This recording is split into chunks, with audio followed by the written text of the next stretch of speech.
Welcome back to another episode of the Baseball Card Junkies podcast. You got myself, and then you got Mike over to my left. That left, the other left. How we doing, everyone? So here, are we live? I believe we are live. We are live. Okay. Just making sure. I guess if you click it, they will come. I'm going to go on YouTube and check. There they come. There they come. All right. All right. So they must have been delayed. How you doing, Chuck? Mark is here. How's it going, Mark? Well, actually, I have to pull it up anyway to give it a like. Yeah, that would kind of help. Give you some watch time to do the thing also. So you had a very productive live stream that you had last night that you were doing with Jeff. Yeah, we had a very productive Sunday live stream. Opened up, we estimated around 9,000 cards, and it took me about 3.5 hours to go through all the cards. Pulled some really nice stuff out of there, and I got it for $30. I was extremely happy with pulling the Randy Johnson rookie, the Billy Ripken blacked out F-Ace card, and we got the Griffey Jr. From Fleer, all out of Fleer, and the cards were just in great shape. I was really surprised. So glad to hear I'm going to do a sale on them, and if they don't come back at 10, I would be shocked. That's how good condition they are. Sounds pretty good. Good. Well, as for me, I've been laying around in the house more. I'm actually starting to be a little more mobile now. Well, that's a good thing. I upgraded from a scooter to my crutches, and I start physical therapy next week, so we'll see how that goes. Nice. But yeah, so the latest reviews, you were saying earlier that if you had to pick what you would actually get your hands dirty with, it would be Archives. Yeah, I think it would be Archives. I see Heritage high number, and it's nice, but you're not guaranteed an auto. I see a lot of relics coming out of there. Actually, I saw somebody pull a relic auto out of there, Dylan Cruz out of 50, which was really nice. And the price, they're still on tops. They're $99 a box. And from what I understand, that's it. They're not doing any retail formats of that this year, unless it's coming out later, but nothing's been announced yet. So it's hobby boxes only. Topps Chrome, I'm going to stay pretty far away from that. Hobby box, Cosmic, right? What? No, just Topps Chrome. I'm not talking Cosmic. I can't even afford. I'm not even talking Cosmic. I can't afford Cosmic. I can look at it. I can watch. I can live vicariously through other people opening it. Topps Chrome. I watched Western New York Cards open up a case. Two of his boxes didn't even have an autograph in it, and most. And here's the thing: the refractors and all that stuff had a ding corner. Everyone he was pulling out had a ding corner. So yeah, he was not happy with that. I think I saw that episode. He said he's got a stack of cards that he's sending back to Topps. He's got a stack of cards that are going to go back. The quality control is horrible on that. The mega boxes have been pretty decent. I've seen autos come out of mega box. He opened up 4 mega boxes today. He pulled 2 autos out of 4 mega boxes. So that's not too bad. That's not bad at all. And plus, they have the exclusive parallels in there. So maybe megas are the way you want to go if you want to dabble in it. Blasters have been, from what I've seen, not great. But the one that I would go for, and I'm actually doing a break with, is Archives, because you're guaranteed the 2 on-card autographs, and you're going to get Hall of Famers. You're going to get newer players. It doesn't look like there's any really bad autographs in there. So now, what I did see with Archives is, how, especially the red auto, real one autos. That's Heritage. Heritage number, Heritage has a red real one. Okay, I'm thinking something else because I was watching Striker open up some stuff, and a lot of his red ink autos that he pulled didn't have the serialized number handwritten. Oh, really? Yeah, that's interesting. Because they usually are. The red ink usually do have it to the year that it was. Something like that, yeah. So what year are they doing this year? 76 or 77? I think 76. 76. Okay, so it would be numbered to 76. Yeah. And they don't have the number on there. They just have the red ink. That's interesting. I haven't even noticed that yet. Yeah. But I happen to look at Cosmic, and wow, talk about calligraphy. There's a lot going on those cards. This is the busiest set of Cosmic that they've produced to date. It's beautiful. It absolutely is beautiful. But like you said, though, it's I'll live vicariously through somebody else, or I'll give it another month or so, then I'll just cherry pick off of eBay. Yeah. That's an item that you want to cherry pick, because first of all, you're not guaranteed an autograph in the boxes, right. But you're looking at those Planetary Pursuits. They're really cool. What is it? The Beam Me Up that are in there.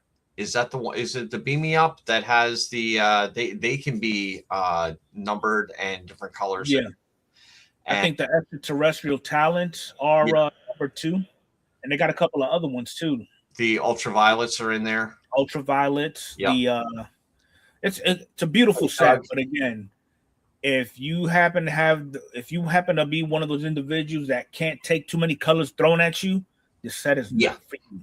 There's a lot going on those cards, but they're really nice. I mean, it's not like it's really overdone. I think it's done just right, where there's just enough that really makes it explode. Yep. All right, so some shenanigans has been going on with Fanatics. Shocker, like we didn't know. Really? But let me pull up my little screen here, and I will show you what I mean. Currently, this is actually happening overseas. So the Hobby Box UK alleges that Fanatics employees have been rigging box breaks and deliberately funneling high-value cards to specific large dealers. Yeah. We kind of thought that was happening. Yeah. As they were saying, no, it's not happening. Mm-hmm. And they've been threatened with a lawsuit. All right, so what happened over in UK? So basically, they're saying that there's because I guess Fanatics has branches overseas in the UK area. Whenever they get allocations from their headquarters, if you will, they're getting the good stuff overseas. Oh, so wait a minute. So they're getting the video footage from the London Card Show that allegedly captures these conversations on camera. Wow. Mm-hmm. Okay, so this is soccer. Okay, so at the London show, the 101 Ronaldo box did indeed end up in a specific breaker's hands. Wow. Yikes. So, and like you said, this is just the beginning. More receipts are coming. Yeah. Yeah, this is... yeah. If it ain't one thing, it's another. It's not just another. It's everything. It really is. It really is everything. It is, but who are we to say anything? All right, so we mentioned last week that collectors picked up another heavy hitter. They bought Beckett, obviously. So CGC actually chimed in about that purchase. So yesterday's announcement only reinforces what I've been saying, and this is the CEO who's writing this. CGC is the clear choice for collectors. We offer fast turnaround times, consistent grading, the best holders, great customer service, all done with integrity. CGC is part of the certified group, which has graded more than 100 million collectibles since '87.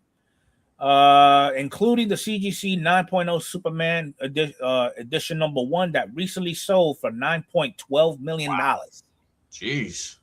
We are the world leader in coins, banknotes, comic books, magazines, and the fastest growing grading service in cards. We not only serve categories than any other grading service, but also more regions with offices in the US, UK, Europe, UAE, and China.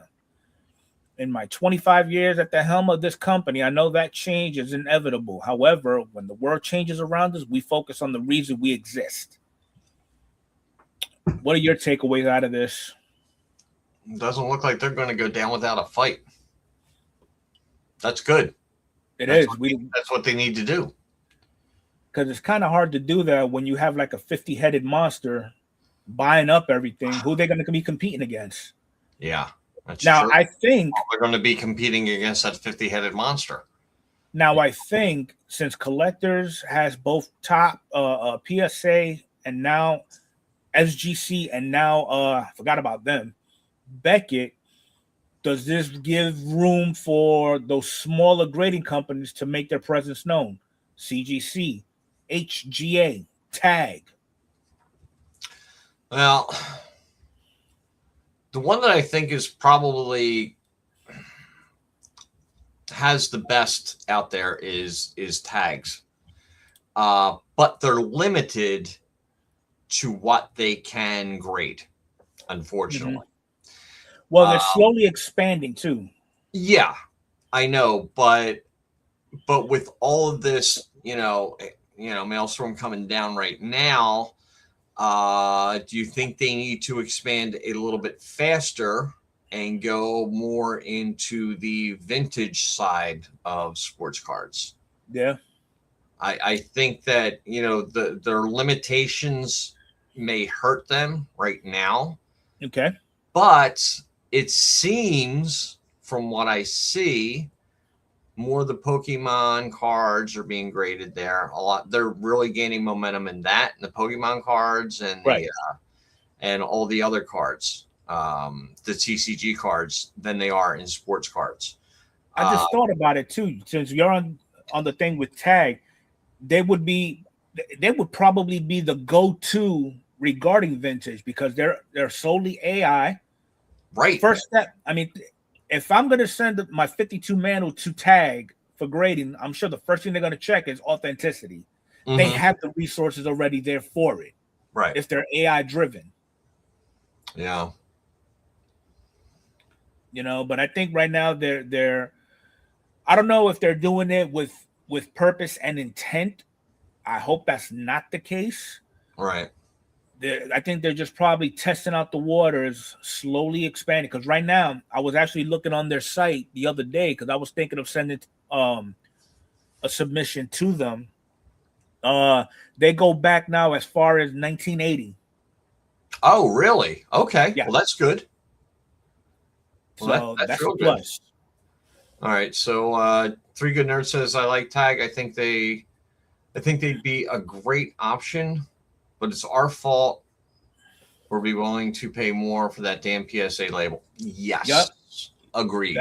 I wholeheartedly agree with that. That is completely our fault. Yep. We made that bet, and guess what? We got to lay in it. But I think Tags may, even though they're grading back to 1980, I think Tags is going to be more towards your TCG cards. Yeah. That's what I think. I think the newer, we're the older collectors. We're the older graders. I think the kids now that are getting into it and are grading cards are not looking at PSA. I think they're looking at other options. Okay. Our mindset is that a baseball card, unless it's in a PSA card, or if you're looking older, a Beckett, which is not going to happen anymore. But I think that's our focus. For the most value. I mean, it could say a 10 on a Tag, it could say 10 on the PSA. Which one's going to sell for more?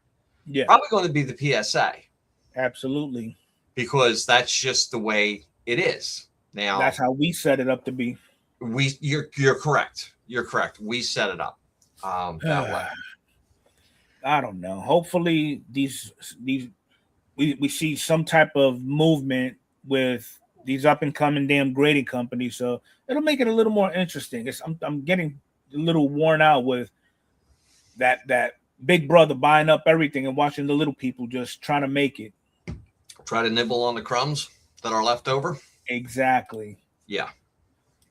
So, a couple of years ago, back in the early infancy of the podcast, we mentioned that Fanatics established some rules for LCSs who demand allocations they had to follow by. Mm-hmm. So that came up also. So Topps emailed their authorized partners with an ask. I wouldn't take it as an ask if it's coming from them. the higher above. Yeah. Change your Instagram or whatever social media you have with a profile picture to the gold logo man by said time. Okay. And they mentioned Backyard, Car Collector 2, and a few others have already complied with the obedient soldiers. Ooh. Fanatics has been actively purging breakers from their direct program because they've refused to do so. So, would you find this to be Dynasty, a good thing, or Dynasty breaks? This is what I was talking about. I talked about this last week. Mm-hmm. With Dynasty breaks, they got pulled because they didn't do it. But if you're expecting if you want allocation from somebody, you got to follow suit. Yeah. You don't follow, you just get left out in the cold. You got to do what the. But now the question is it really a partnership that they're telling you change your profile logos to meet such, or is it really control? It's coming to the point where it's a franchise, where they are franchising out breakers. If you want to be a breaker, you have to do X, this, that, and the other thing. I owned a franchise. I know what it's like. Whatever Doug, I know they're talking basketball, Doug, but we're just looking at it from a baseball perspective. Yeah. What if you exactly? What if you don't break basketball? Well, I think on all of these breaker channels, I think they break everything. Yeah. I don't think they have a choice. They are given this product from Fanatics / and expected to sell it. And they have to sell it. They have to break it. They have to sell the spots and break it. And if you can't sell it and break it, you are no longer part of the group. But and you cannot if Mike ordered, only 10 cases of Topps basketball, they give him 12. Yeah. He's expected to sell all 12. He can't give 2 free cases to another store or a buddy for breaking purposes because he's got to be accountable for that. Yeah. Did Stryker change it? No, he didn't change it because he's not affiliated with them. He's an independent breaker. That's why I respect it. He's doing it on his own. He's a freelancer. He's the man against the machine. Yep. But owning a franchise, which is basically what they're doing, they're owning part of this franchise. I don't know if they had to pay for being a breaker or anything like that, or I'm sure there's some kind of something going on there. They're not doing it for free. Right. But if a franchisor tells a franchisee to do something, you do it. And it doesn't matter how much it's going to cost you. If they say you own this building and we're coming out with a whole new logo, and I know that you just open this building and you just put up our old logo. Now you got to take all that lighting system down and put up our new logo. They're not going to help you out with it. You have to do it. You have to pay for it. So that's an extra $5,000 or $10,000 or whatever's coming out of your pocket so you can comply. And if you don't comply, they will fine you. You will be dealt with. Comply. And that's what happens. Yeah. So some more shenanigans with Fanatics. Here's a letter. It's not showing up. I don't get it. So Jeff, basically if you invest in a franchise, you can't run it the way you want it. You have to comply to what they say, to what they do. And trust me, it killed us financially. It totally wiped us out. Well, I don't know. I'm still here. Yeah.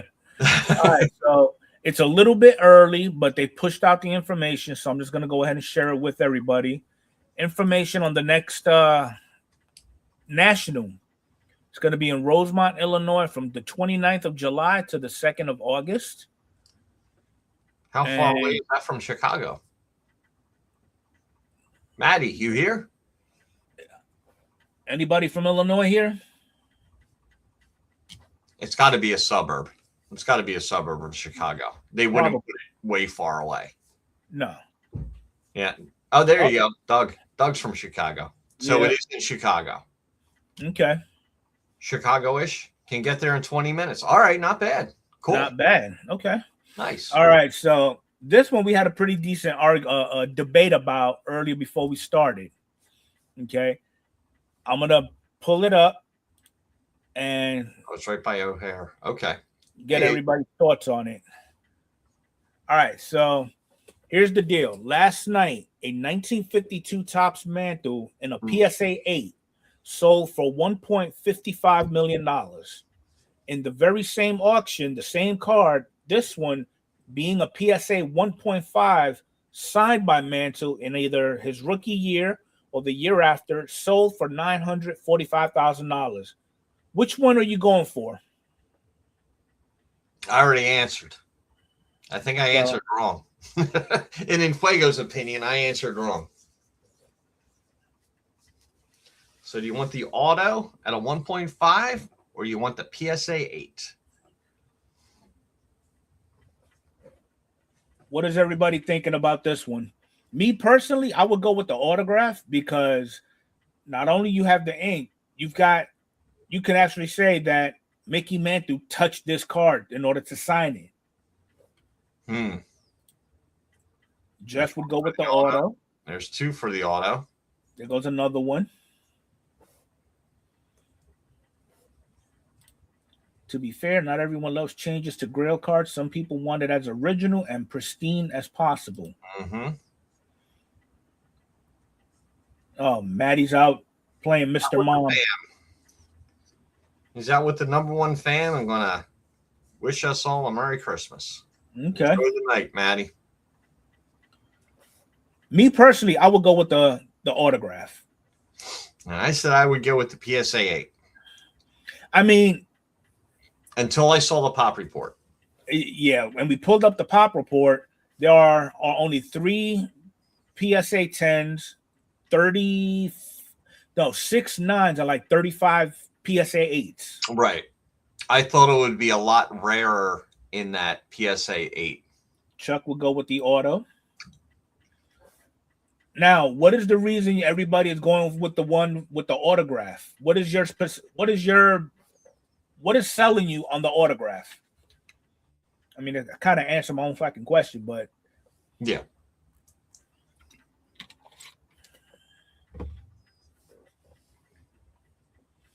Now remember, the autograph sold for $945,000, whereas the higher grade sold for $1.5 million. It's only $500,000 less. More players charge more to sign their rookie card. It's a good point. Yeah, but at that time, I'm sure he didn't charge a dime. That we know of. Pop count. Not many of his cards will be autoed. Because he signed it and touched it, and it is probably more rare, less money, though. That's what I would agree with. So, I mean, you can have the pretty Mantle, Mike.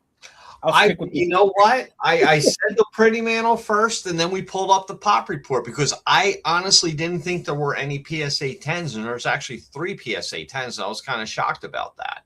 And then when I saw, how the pop count went, I was like, maybe I would go with the auto. If I had that information before you asked me, I would have said auto, but I didn't have that information because I didn't think there would be that many 9s or 10s. Right. All right. So what's a segment without some more shenanigans? It's all shenanigans. So Collectors is concerned over the Beckwith acquisition. Legal experts raise monopoly question after purchase by PSA or Collectors because PSA is under the umbrella. Just keeps crushing its competition in one way or the other. So nearly 2 years after buying SGC, they announced around December 15th that it was going to be acquiring another one of its longtime rivals, Beckett, which they did. Now, the deal means Collectors will own 3 of the top 4 grading companies in the industry in terms of the number of cards they receive and grade. With its purchase of Beckett, Collectors will have an eye-popping market share of 79%. This figure has plenty of collectors in the hobby concerned about one grading company dominating the space. Can you fault them? You have this gentleman, Joe Mangini, As collectors, we have fewer and fewer choices. Everything's just becoming monopolized. Longtime vintage car collector John Mangini said that's never good for collectors having less choices. This is true. That's true. Neither Beckett nor collectors has commented on the acquisition since the initial announcement. Collectors CEO Nat Turner and Beckett reps did not respond to requests for comments about the acquisition. So, do they have a dog in this fight? Is it gonna stick? Well, it's probably going to stick.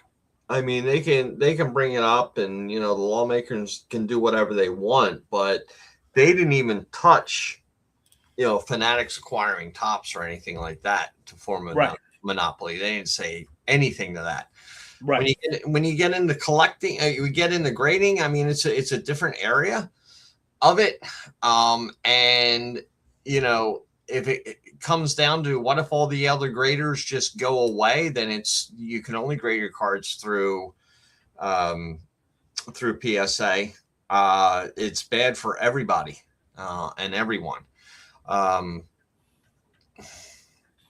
don't think they have a fight, honestly. They're going to do what they're, because you know what they say, money talks and BS walks. Yeah, you're right. I mean, when collectors acquired SGC, their main purpose was to squeeze the last bit of air out of its lungs, which they had. Now SGC is looked at as a boutique grader. Yeah. And now the fear is they're going to do the same thing to Beckett. Mm-hmm. Yep. And then with 79% market share, CGC is still out there. Tag is still out there. HGA, GSA, and a few other ones. So hopefully something gets done. But I do know something is actually in the works now, because you got this gentleman, Congressman Pat Ryan. He tagged the FTC to investigate if it's in fact a monopoly. If so, the purchase will not go through. So with the feds getting involved in the hobby now, what's the chances that they might get even deeper in the hobby as a whole? This isn't really considered the hobby. This is a grading service. It's not the production of cards. It's the grading of the produced cards. So I think what they're trying to do is stop a monopoly for grading purposes and let people have more choices. Okay. But the whole thing is with PSA, and we talked about what was going on last week about the guy that sent in all his cards. They graded him a PSA 9. They paid him for the PSA 9. And what was it? Some of them turned out to be 10s or something like that. Mm-hmm. Some of them turned out to be 10s. So they can do whatever they want. It's going to be the same thing like Fanatics owning Tops. They can do whatever they want. And, they're going to, like Jeff put in the comments that they can, raise the prices on grading cards. You're going to be paying $25 a card, $30 a card. And it doesn't matter. And they're going to put one on whatever they want. I mean, just don't send them in on a Monday or a Friday, because Monday everybody doesn't want to be there. And Friday everybody wants to get the hell out of there. Hopefully your grading hits Tuesday, Wednesday, or Thursday when people are somewhat, willing to do their jobs. Yep, makes sense. But now, who's to say this is just the start of the government getting their greedy little paws on the industry as a whole, throwing all types of regulations and rules, and kind of like what they do with gambling? Well, even with gambling, there's ways around it. Okay. I mean, there's all these sites that are coming up now. I mean, you got all your gambling sites, which is, the players can't gamble on the games, but yet they promote gambling on their televised sports and all that other stuff. And they even announce it. They announce it to even announce it. You know, I noticed that during the Phillies game. Well, if you want to get in on the bet right now, the Phillies chance to win. So lock in your bets now. I'm like, what is going on here?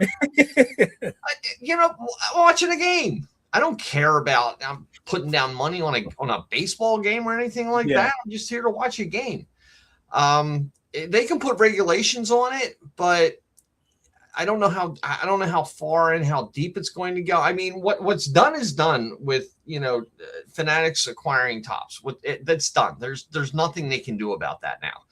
There's nothing they can say that, oh no, well this was the price now, and you can only raise your price 5% a year for the next 10 years on product. It's not going to happen. They're going to do whatever they want to do. You know, so it's just like another monopoly coming in. It's going to screw the people that collect and grade cards now. So now, would it be beneficial to the consumer? Because I can't even, if I try to break everybody down into categories, I'll be here all night. But everybody who indulges in sports cards or trading cards in general, if this being an investigation from Monopoly is the start, who's to say? I mean, what's the likelihood they don't take a look at Fanatics buying up the licenses for football and basketball? Yeah, well, that would have already happened. I mean, I don't think you can. I don't think you can say, well, you know, you did this last year and you did this year before, and 2 years ago you bought this company, and you know now you have to stop it, or you have to give those companies back. That's not going to happen, right? You know, I think it would put a little bit more focus of what they're going to do in the future. Because what if all of a sudden Fanatics purchases PSA? What would happen then? It'll get ugly. It would get really ugly. Well, hopefully. I agree with you, Tom. It's more about making money off the hobby than it is about collecting. Which is why we know in this little circle, we don't even consider it a hobby. It's more of an industry. No matter how that's what it's called. It's called an industry, but I still keep it to a hobby. It's still my hobby. It's still something that I like to do. And I found other ways of collecting cards. And it's been working out just wonderful for me. All right. Last order of business for the hobby talk. What's up? Tag decided to chime in and give us their little spiel.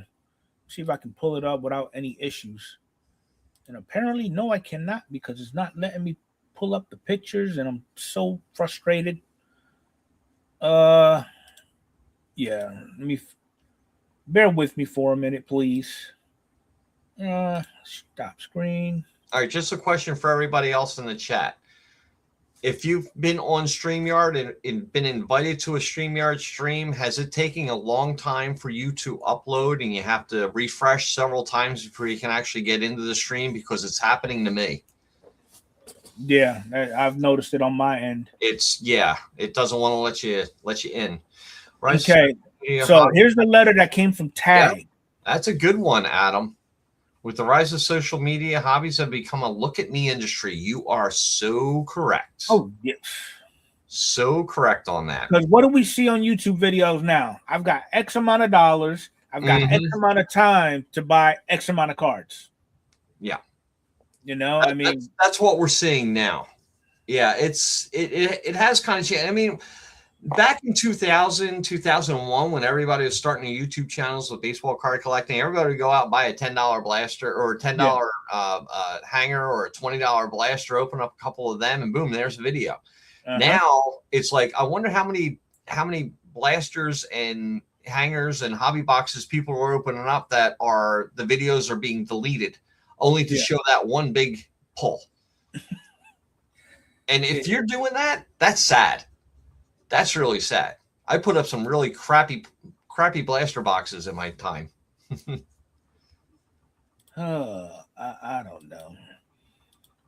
Yeah. Ooh, what is that? EVMUX. I might have to check that out. What is that? It's a streaming system. Yeah. I'm gonna pull it up and see what it is. There it is. Live stream studio. Ooh. Sign in pricing. Okay, because I'm just using StreamYard free now. I'm not paying that extra money for it. All right, so Tag had to chime in also.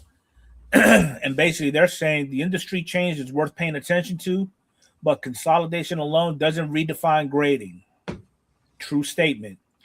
PSA helped build this industry, and its scale had it's an industry, and its scale has contributed to the opportunity we all have today. That deserves recognition. However, acquiring Beckett doesn't change the fundamentals of manual grading. Combining two opinion-based systems doesn't create more transparency, consistency, or accurate population data. This is a scale move about volume, pricing power, ancillary services, and profit. This is not a transformation in grading quality. Correct.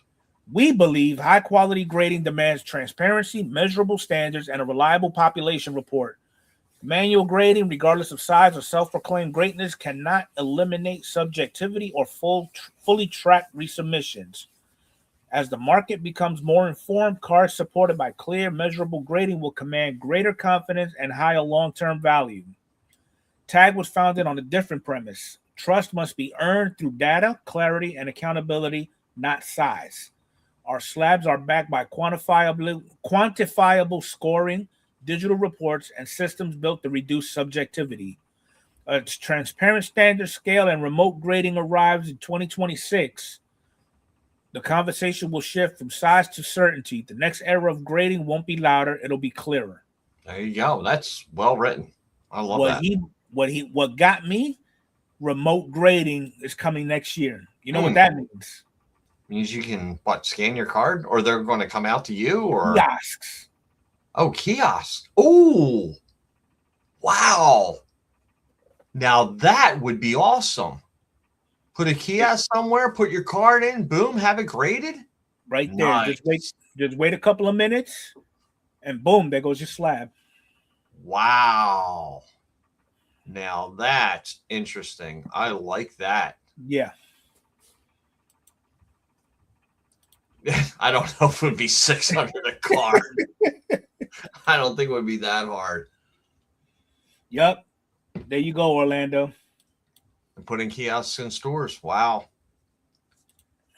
Wow. I wonder what stores are putting them in. Do you think they would go right into like a GameStop and drop one in there? Not with PSA owning that. PSA owns PSA. They don't own GameStop. They will have their CEO is on the board of directors for GameStop. Oh, well, there you go. Well, screw that. I would think let's put one right outside of GameStop. How about that in a little booth? I would think Walmart's, Target's develop their own little partnership program with a bunch of LCSs, have a kiosk there. Yeah. Jeff Wilson, Burbank, and Large Store. Yeah, there's no malls around. All the malls are dead. It's going to be a great idea until the scammers figure out a way. You mean I'm going to have to go back into Aldi's now? I'm going to put them in Aldi's. Oh, there you go. Now you got a reason to go back as a customer. Yeah. I still shop there. I'm not shopping anywhere else. They got great prices, but they like to kill the help. Yeah. And I got out before I got killed. That's pretty much it with the hobby. But now with sport, the sporting side of baseball, I'm a little heartbroken because a move was made which makes no sense to me at all. The Mets just signed Luke Weaver to a 2-year deal. Okay. Well, they needed a reliever. We have none. I know. And what is Luke going Weaver, on in New York? Both teams. It's crazy. I mean, he more than gave up his share of contributions to the team. Mm-hmm. Why would Cashman decide to get rid of him? I don't get it. I really don't. That is beyond stupid. It's up to you, New York. See what happens. Oh my God, they're killing me. Yeah. And the contract is a 2-year deal for $22 million. So he's making $11 million a year. And I saw somebody posted it earlier, but the highlight, the other signing, which the is other signing, yes. Just pull it up. This bad boy right here. Yeah. I wonder, I'm pretty sure a lot of people are scratching their heads. What was it that the White Sox offered him to have him sign with them? I'm thinking they probably gave him a 2-year gift certificate worth of Panda Walk something. I don't know. Well, you said before we got on he wanted to go to a team that wasn't, as competitive as the big guys. Yeah. Well, you had your choice between the White Sox, the Rockies, the Marlins. That weren't, and you chose the White Sox. And I don't know, Chuck, are you scratching your head about this one? Yeah, Chuck, riddle this one for us. Because I saw something that he said that he couldn't understand why they paid so much, that the White Sox actually paid so much to sign him. This is crazy. Yeah. 2-year, $34 million contract. Yeah, the Marlins won't pay. They gave Pittsburgh won't pay. Tom's in shock. Yeah. I mean, last season, I want to hear from the White Sox guys. The kid hit 56 home runs last season. Yeah. They probably offered him 50 PP touches. I don't know. But hopefully he does well. And again, it's only 2 years. Maybe in that time, he'll come to his senses and come with a more informative decision. I was thinking that he would go to a team that would be competitive, but not one of the juggernauts in the league. Mm-hmm. And get his feet wet there with some decent players around him. Right. But I don't even know. Yeah. Oh, wow. So let's see how we do this. Okay, so if you want, let's just say this: if he would have if he wanted to stay ALE East, I could see him going to probably the Rays. Yeah, they seem to always be competitive. Yes. AL Central, probably the Royals. Yeah, the Twins are going to be a nightmare next year. Is that a good thing? No, it's a bad thing. They gave away their whole damn team. The White Sox may not finish in last this year. AL West, I could see them following Ichiro's steps, going to Mariners. If not the Mariners, maybe the Rangers. The Rangers, I would think. Yeah. Definitely not the A's. No, not the A's and not the Angels. NL East, Miami, maybe the Nationals. That would have been a good pickup for the Nationals. Yeah. That would have been a real good pickup for them. NL Central, probably the Cubs, the Reds. I'd say Reds, Cardinals. Reds or Cardinals, stay away from Pittsburgh because they're first of all, they're not going to pay at all. Yeah. No. I was thinking Reds or Cardinals would have been a good fit for him. Yeah. And then NL West, D-backs or Rockies. Rockies. They only had, what was that? Is that true? 43 wins last year? Yep. I didn't realize they were that bad. Oh my God. The worst in the whole damn league. Yeah. Wow. It's insane. Yeah. Let's see. What are some other trades that occurred? Let me go to what positions does he play also? He's an outfielder. Oh, he's an outfielder? Okay. Let me see here.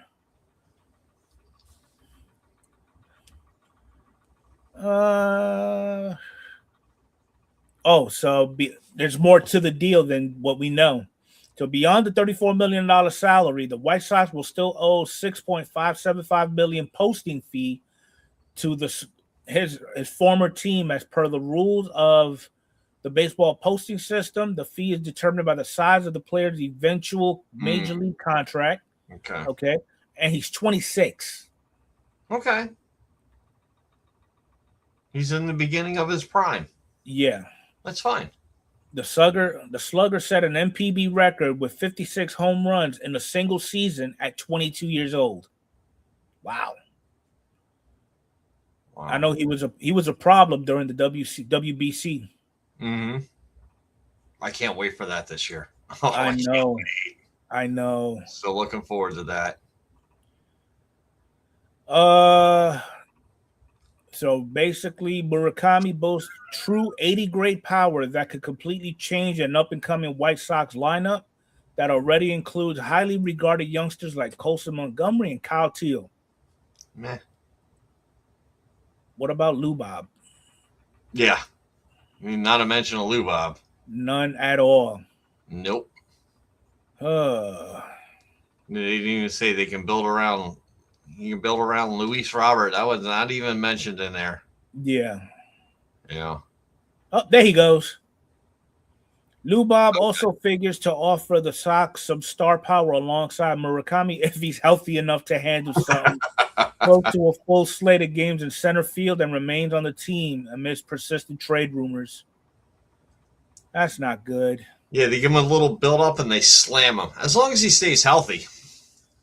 Oh, so he's a third baseman and he plays third and first. Oh, okay. Bats left, throws right, 6'2", 213. And look, we share the same birthday. How about that? How about that? But yeah, I mean, these are his numbers when of his career. Yeah, I saw that at age 22. I saw Jeff McNeil got traded to the A's, and then Adam put in the A's looked around and realized they needed someone old enough to buy them beer. Yeah, awesome. Athletics picked up Jeff McNeil. Yeah. Red Sox picked up Wilson Contreras. Blue Jays are looking to get in on the whole Alex Bregman lottery. Wait a minute.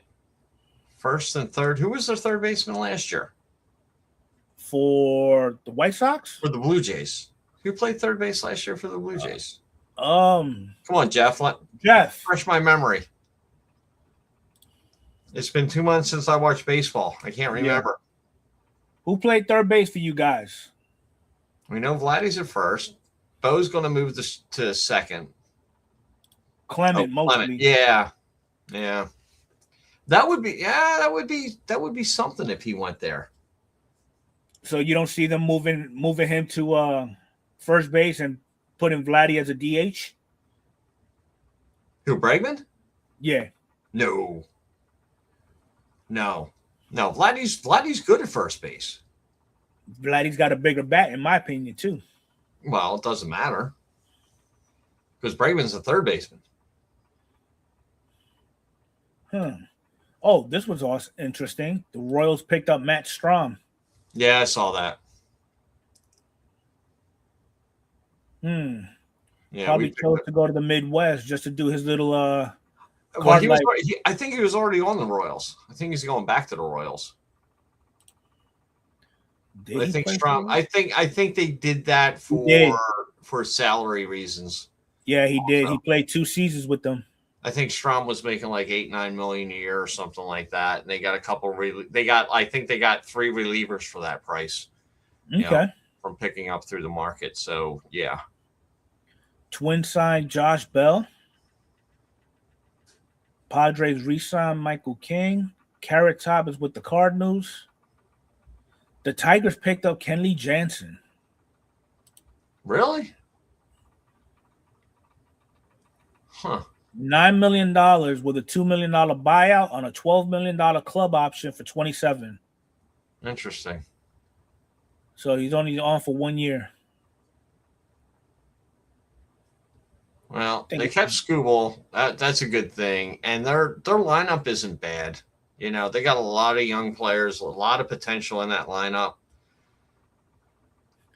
The 9 teams that exceeded luxury tax threshold this year. Not surprised. Not surprised. How? Not surprised. Not surprised. Yankees didn't do anything. I'm surprised the Blue Jays went above it. Padres, Astros, Red Sox, and then the Rangers. How the hell did the Yankees went over their luxury tax? They didn't make no moves. They got rid of people. Last year they went over. Was that last year? Yeah, payrolls for the 2025 season. They signed Soto. They had a huge payroll last year. They got Bellinger last year.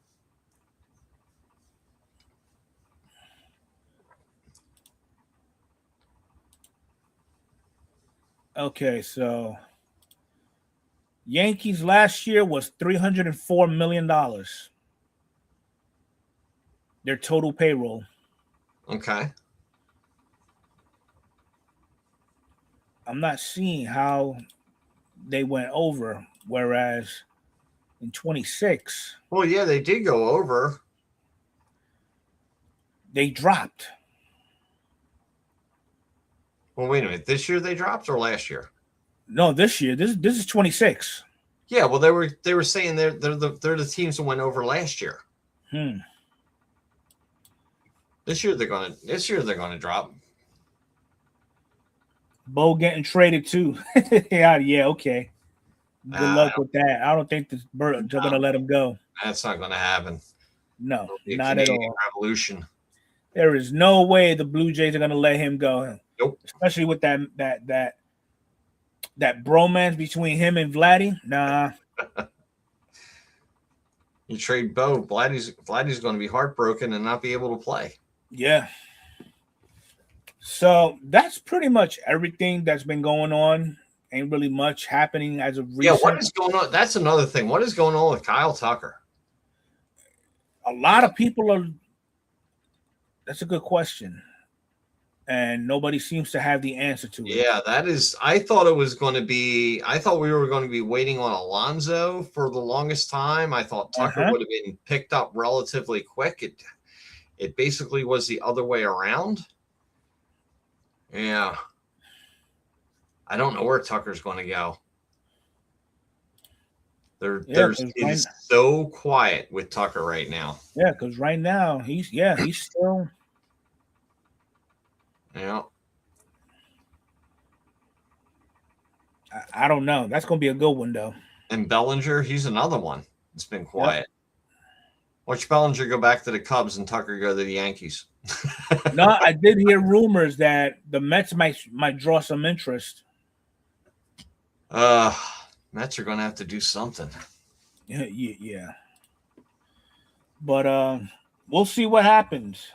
You know, every dollar the Dodgers or Mets play, Tucker is matched by luxury tax. Yep. They have had every player from the Jays talk to Tucker. It sounds like we are just figuring out the length of contract. Okay. Interesting. Well, we'll see how that goes. But yeah, that's pretty much it for tonight, folks. Yeah. Next week will be the last episode of 2025. We would love to hear about a recap of your collecting habits for 2025, because that's what's going to be the meat and potatoes of that week's episode. Okay. We'll see how that works out. Mike, got anything going on? This week, not too much until we got Christmas going on. So that's kind of putting everything in. I got another package from Goodwill coming in. We should do that Friday night. Hopefully, we'll see what happens. Yeah, just getting ready for a card sale. Not until February. Okay. And doing an archives 3-box break I'll let you know when that comes in. Of course, Fanatic says it's delayed. Of course. Of course. Why wouldn't it be? So we were thinking about doing that on Sunday, I don't know when this calendar does go. January. We're thinking about doing it January 4th. Now they're saying it's not going to come in until Monday the 5th. So I don't know. I don't know when I'm going to do it. Yeah. I'll have it. So I don't have anything really much going on except physical therapy. Physical therapy. Yep. Are you out of the scooter and into the crutches? Yes, sir. There you go. So, all right, everybody. Just want to wish you all a Merry Christmas and enjoy the time with your family and your friends. And I'm going to be doing the same over here. I got the family coming over Christmas Eve and then Christmas Day, and going to have a great time. Yep, definitely. So, again, I appreciate everybody hanging out with us. Hit that like button if you haven't done so. If you're new, hit the subscribe button. It's free. And we will catch you again next Monday. Next Monday. All right, everybody. Have a good night, everybody.